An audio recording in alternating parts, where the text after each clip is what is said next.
I was taking a road trip with my good friend Carter to visit some other friends from college. The drive was pretty far, about 15 hours, but we thought with the both of us, we should be able to do it in one long go. I started driving first, then about 4 hours in, Carter took over. The plan was for me to sleep while he drove, but I genuinely couldn't. I don't know what it was, but I was never able to get comfortable. So by the time it was my turn to drive again, I was pretty tired, maybe even more so than I was before he took over. I was still able to keep my eyes open and pay attention to the road, but somehow I never noticed the gas tank getting really low. We were driving Carter's old Chevy, which didn't have the fancy tech to alert you when your tank is low. There was just a gas gauge that I never even looked at. Wasn't until the car started sputtering that I quickly realized we had nothing in the tank. Carter quickly woke up and started searching on his phone for the nearest gas station. But not even 30 seconds later, I had to pull off the highway because the car wouldn't accelerate anymore. I felt so stupid. Even worse, Carter said the closest gas station was 4 miles up the road. We were kind of in the middle of nowhere. It was just plains all around us, and there were no other cars on the road. We talked over our other options for a few minutes, but ultimately Carter decided he'd walk to the nearest gas station and bring back a canister, while I stayed and just watched the car. Maybe not the best plan, but it felt like a waste to call for help and have to pay $200 just for some gas, when the station was still within a walkable distance. Although it was 1 a.m. and dark outside, Carter didn't seem bothered as he left the car and started heading down the road. Within a minute, he was out of sight. I sat back and basically just thought about how stupid I was for getting us in this situation. But just a couple minutes later, I saw headlights coming down the road from up ahead. They came down and passed by, but they were going much slower than they should have been. I think the speed limit was 55 or 60, and they passed by going maybe 15 or 20. I watched in the side mirror, and they didn't speed up after passing. They slowed down even more, eventually stopping and doing a 3-point turn to come back around. Honestly, I didn't want to admit I was out of gas, or needed help or anything. And I didn't have to. They came back down the road and passed by, even slower this time, like maybe 5 miles per hour, probably staring through the windows at me, before picking up speed and heading back the way they initially came from. What was that about? I kept my eyes glued to the road for the next few minutes, waiting to see if they came back around or not. I had a pretty bad feeling about it. Maybe it was just my gut, but I started to think something could go pretty wrong soon. I got my phone out and called Carter. I just wanted to let him know, and maybe to hurry up if possible. But the phone rang all the way through. He didn't pick up. That definitely made me worried, but maybe he just had his phone on silent, or lost service along the road. I waited a minute, then called again. Still nothing. At this point, I definitely wasn't being rational, but I made the decision to ditch the car and try to catch up with Carter. I think it'd only been 10 or 15 minutes since he'd walked away, so if he was still walking, surely I could jog and catch up in just a few minutes. I got out and made sure to lock the car, then started jogging down the side of the road. It was real quiet out there. So quiet that every time I took a break from running, I'd notice the ringing in my ears, only because there was not even the slightest sound to drown it out. I jogged for 15 minutes.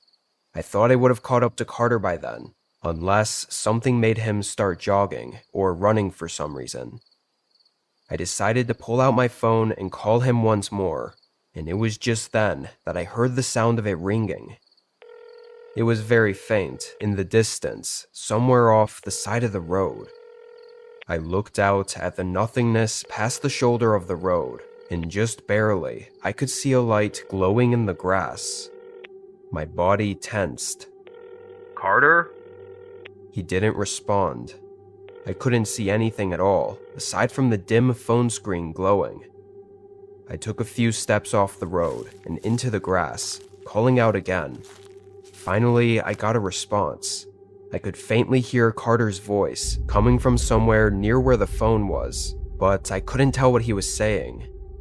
I hurried closer, and Carter yelled again, and this time I could hear he was telling me to get down.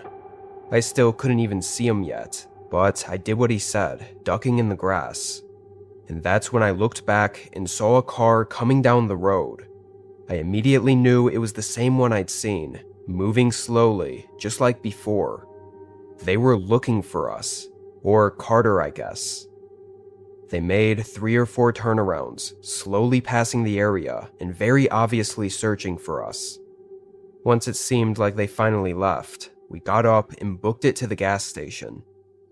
Carter explained that the guy initially pulled over and tried to get him to get in his car.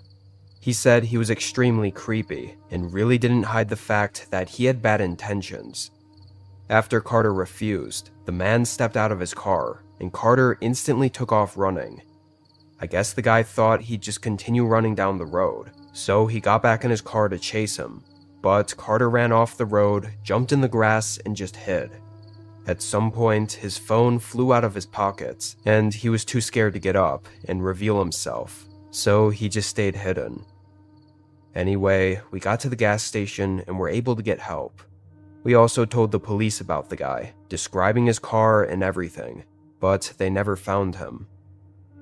It was very much a horrifying close encounter, and I feel really bad even still for being the reason we were put in that situation. One thing's for sure though, I'll never forget to fill up the gas tank ever again.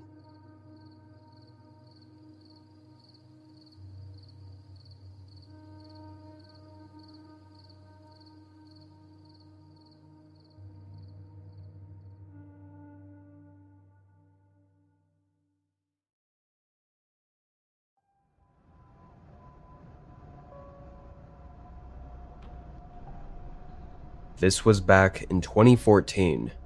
I almost never went on road trips back then, because I rarely had time to take multiple days off just to drive, plus the additional time to actually enjoy the vacation. However, I was in between jobs when my family was planning a surprise birthday for my dad turning 50. Back then, gas was way cheaper than it is now, and flying was a lot more expensive in comparison to the gas prices. So both to save money and because I didn't have a job at the moment, I decided to make the drive. To be safe, I made it a 3-day road trip. So after the first full day of driving, I pulled into the nearest motel and booked myself for the night. It wasn't the nicest place, but I didn't mind. I slept in until 11, then packed up and opened the door to head out, only to be startled by a man standing right in the doorway. "Excuse me." I tried to get past him, but he didn't really move, so it was a bit awkward. The man looked mid-40s and had heavy bags under his eyes. Just overall, not the kindest face. As I moved the rest of the stuff into my car, he remained creepily standing outside the motel room, watching me. Good thing I wasn't staying there any longer. I checked out of the motel and headed back onto the road. This was my longest day of driving. I planned to get at least 10 hours in. The first while went pretty good, I'd say. A lot of it was through towns and cities, and it wasn't until 5 to 6 hours in that they faded out, and it became more rural, long stretches of road. Once I realized towns were getting few and far between, I stopped at the next gas station to fill up.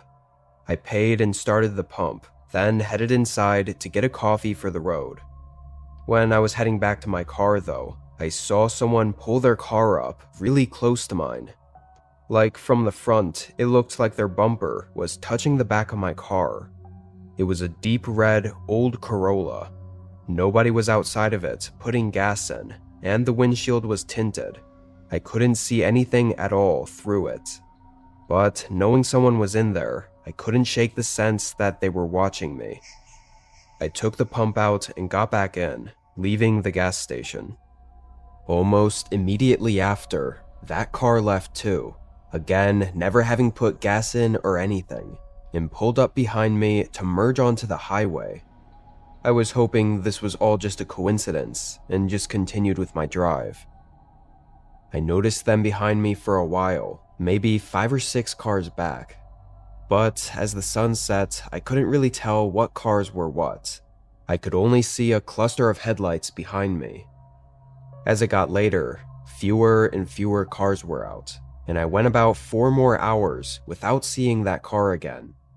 I'd almost entirely forgotten about it, figuring it was never anything to begin with. I was more concerned with trying to keep myself awake now that I'd finished my coffee. The nearest main city was still 2 hours away, and I really wanted to make it there and get a nicer hotel, maybe even check out the city in the morning. But that was only if my eyes would stay open long enough.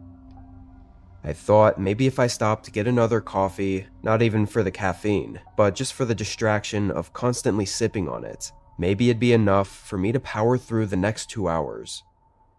At the next gas station, I merged off the highway. Right away, I could see it was closed, the convenience store section. I was pretty disappointed, but I did need to top off my gas anyway, so I pulled through and started filling it up. Almost right away, I saw a single pair of headlights pull off of the empty highway and begin down the exit ramp toward the gas station. This place was already creepy as is, just a standalone, dark gas station with nothing around it. Couldn't even see past the outdoor lights. So when I recognized the car coming down as the deep red Corolla from the other gas station, my heart rate instantly picked up. I couldn't stop myself from the eerie thought of if I was being followed. I hurried to unplug the nozzle and put it back, but the car pulled in extremely fast, not even going up to the pump, but pulling right up to the side of my car by the driver door. I was just able to get in before the passenger door of their car opened. A man got out, not even hesitating to run up to my door and try to open it. It took only a split second of looking at him to recognize the guy as the same man from the motel. Those unnerving eyes sent chills through me. I turned my car on, and when he realized he couldn't open the door, he stopped trying. I shot a glance at him as I pulled away, expecting to see anger or frustration. But what I saw was even more disturbing. He was grinning from ear to ear, like this was funny. Complete psychopath. I floored it back to the highway and didn't stop until I reached the city. Thankfully, I'm almost 100% sure I wasn't followed that time. What really scares me is that the man got out from the passenger seat of the car, so someone else was driving him and was in on whatever sick idea that guy had in mind. They followed me for over 10 hours from the motel, and even worse, they could have been following the day before without me ever knowing. I still find it hard to forget that road trip, even a decade later.